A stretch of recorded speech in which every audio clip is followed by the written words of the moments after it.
그는 허물과 죄로 죽었던 너희를 살리셨도다.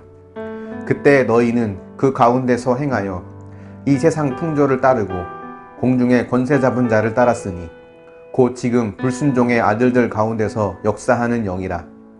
전에는 우리도 다 그 가운데서 우리 육체의 욕심을 따라 지내며 육체와 마음에 원하는 것을 하여 다른 이들과 같이 본질상 진노의 자녀이었더니 긍휼이 풍성하신 하나님이 우리를 사랑하신 그 큰 사랑을 인하여 허물로 죽은 우리를 그리스도와 함께 살리셨고 너희는 은혜로 구원을 받은 것이라.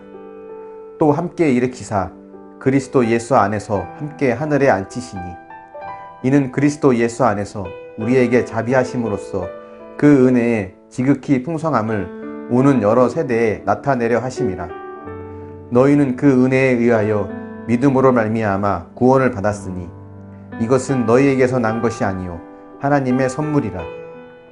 행위에서 난 것이 아니니 이는 누구든지 자랑하지 못하게 함이라. 우리는 그가 만드신 바라 그리스도 예수 안에서 선한 일을 위하여 지으심을 받은 자니 이 일은 하나님이 전에 예비하사 우리로 그 가운데서 행하게 하려 하심이니라. 아멘. 저는 초등학교 3학년 때 약 1년 정도 교회를 다녔습니다. 그리고는 고등학교 2학년 때 돼서 다시 교회를 나가기 시작했어요. 그때는 누가 저를 전도한 것이 아니라 어느 날 그냥 갑자기 교회에 가고 싶었었습니다. 그때 이후로 여러 우여곡절들이 있었지만 나중에는 신학교를 가게 되기도 하고 또 지금처럼 목회를 하고 있습니다. 저처럼 자기 발로 교회를 찾아간 경우는 사실 그렇게 흔한 경우는 아닙니다. 보통 한 사람 전도하려면 기도도 많이 해야 되고 또 누가 교회 가자고 권면도 해야 되고 아니면 특별한 고난이 있어서 교회라도 가고 싶은 마음이 들어야 되거든요. 저는 누가 교회 가자는 사람도 없었고 또 특별히 어려운 특별한 고난이 있었던 것도 아니었습니다. 그냥 혼자 제 발로 갑자기 가고 싶은 마음이 생겨서 가게 된 경우였어요. 그렇다면 저는 다른 사람들보다 그래도 구원받을 자격이 더 되는 걸까요? 교회를 스스로 찾아갈 만큼 뭔가 제 안에는 선한 것, 뭔가 의로운 것이 있었던 것일까요? 오늘 말씀을 보면 우리에게 이렇게 말을 합니다. 2절에 보면 그때 너희는 이라고 이야기를 하는데요. 여기서 말하는 그때는 하나님을 알기 전을 말합니다. 그러니까 하나님을 알기 전, 거듭나기 전에는 우리는 공중의 권세 잡은 자를 따른 자였고 육체의 욕심을 따라 육체와 마음에 원하는 것을 행하는 본질상 진노의 자녀라고 하는 거예요. 본질상 진노의 자녀다라고 하면 왠지 그 뉴스에 나오는 범죄자들을 말하는 것 같잖아요. 요즘 아동학대 사건이 많이 나오긴 하는데 그런 자들, 꼭 그런 사람들이 본질상 진노의 자녀에 해당하는 것처럼 보여집니다. 그런데 하나님은 우리의 행위 이면에 있는 마음의 동기를 보시는 것 같습니다. 3절에 말하는 본질상 진노의 자녀는 악한 죄를 행하는 사람들, 그 사람들을 말하는 것이 아니라 육체의 욕심을 따르고 마음에 원하는 것을 행하는 사람들을 말합니다.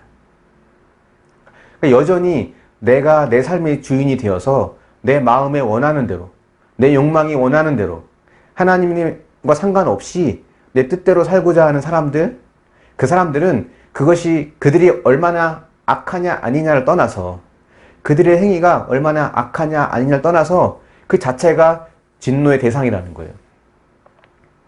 그렇기 때문에 우리는 어느 누구도 하나님 앞에 선하다고 말할 수 없습니다. 뉴스에 나오는 범죄자들보다 내가 더 의롭다라고 자신할 수 있을까요? 나를 힘들게 하는 직장 동료나 친인척, 이웃이나 친구들, 그런 사람들보다 내가 더 낫다라고, 더 의롭다라고 자신할 수 있을까요? 그렇지 않을 겁니다. 겉에 드러나는 행위는 그들보다 조금 나을지 몰라도 여전히 내 욕심과 내 욕망대로 살고 싶은 마음은 하나님 앞에 똑같은 모습이기 때문에 그래요. 그래서 우리는 하나님께 뻔뻔할 수밖에 없습니다. 어느 누구도 떳떳할 수 없어요. 한번 묵상해 보십시오. 여러분은 하나님 앞에 떳떳하게 서 있습니까? 아니면 뻔뻔하게 서 있습니까? 여전히 버리지 못하고 있는 내 마음의 욕심과 욕망은 무엇입니까? 지금 보고 있는 에베소서 2장은요, 주로 우리가 은혜로 구원받았다고 하는 것을 보여주는 내용이 많습니다. 특히 2장 8절과 9절 말씀은 저도 예전에 전도폭발 훈련을 받았는데 구원은 우리의 행위가 아니라 예수님의 은혜로 받을 수 있다고 하는 것을 전해주기 위해서는 꼭 이 구절을 암송해야만 했습니다. 근데 여러분, 우리가 기억할 것은 이거예요. 은혜로 구원받았다고 하는 것이 곧 우리는 구원에 있어서 우리의 역할과 책임이 전혀 없다라고 하는 것을 뜻하지 않는다는 겁니다. 바울이 이 에베소 2장에서 그렇게 말을 하는 이유는 당시 유대교의 영향으로 율법의 행위로 구원받았다고 하는 사람들이 많았거든요. 그래서 그들의 그런 주장에 반대하는 입장에서 바울은 은혜로, 믿음으로 구원받았다는 것을 주장하고 있는 겁니다. 10절을 보면 이렇게 말을 해요. 우리는 그리스도 예수 안에서 선한 일을 위하여 지으심을 받은 자다. 이렇게 말을 합니다. 하나님의 은혜로 우리의 신분은 변화되었지만 여전히 우리는 죄의 유혹 가운데 살고 있습니다. 그래서 우리는 날마다 이 죄의 유혹을 이겨내며 거룩함의 열매를 맺어야 될 책임이 있는 거예요. 이미 천국행 티켓은 따놓은 당상이니까 적당하게 살다가 천국이나 가야겠다라는 마음으로 신앙생활을 한다면 진짜 이 믿음이 구원받을 만한 믿음인지 우리는 스스로 점검해 봐야 합니다. 주님이 나의 구원을 위해서 과거에 행하신 일을 믿는다면 현재 이 땅에서 선한 열매를 맺는 구원 얻은 자의 삶을 살아내야 합니다. 한번 묵상해 보십시오. 직장에서, 가정에서, 이웃과의 관계에서 내가 구원받은 자로서 보여줘야 될 선한 열매는 무엇이 있을까요? 질서를 지키거나 에너지를 절약하고 환경을 보호하고 이웃을 사랑하고 이런 모습 속에서 선한 열매를 맺고 있습니까? 오늘 이 말씀을 묵상하시면서 내가 하나님 앞에 뻔뻔한 사람으로 설 수밖에 없는 연약한 죄인임을 인정하며 그 속에서 하나님 기뻐하시는 선한 열매를 맺기 위해 말씀대로 살아내고 순종하는 저와 여러분이 될 수 있기를 예수님의 이름으로 축원합니다. 함께 기도하겠습니다. 사랑의 하나님 감사합니다. 우리는 하나님 앞에 본질상 진노의 자녀일 뿐인데 이런 우리를 불쌍히 여겨주셔서 하나님의 자녀로 삼아주시니 감사드립니다. 하나님, 우리가 뻔뻔한 모습으로 설 수밖에 없는 죄인인데 하나님, 이 은혜의 감사함을 담고 날마다 선한 열매를 맺는 하나님의 자녀가 될 수 있도록 도우시고 인도하여 주시옵소서.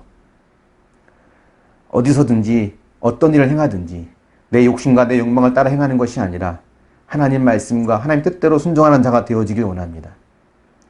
그래서 내가 가는 곳곳마다 선한 열매가 있도록 주님 인도하여 주시옵소서. 가정에서, 직장에서, 또 이웃과의 관계 속에서, 일상 속에서 하나님과 함께하는 믿음 있는 사람의 모습이 드러날 수 있도록 주님 함께하여 주시옵소서. 여전히 솟아오르는 내 마음속에 있는 욕망과 욕심들을 십자가에 못 박고 날마다 나를 부인하며 하나님 말씀대로 순종할 수 있도록 인도하여 주시옵소서. 감사드리며 예수님의 이름으로 기도합니다. 아멘.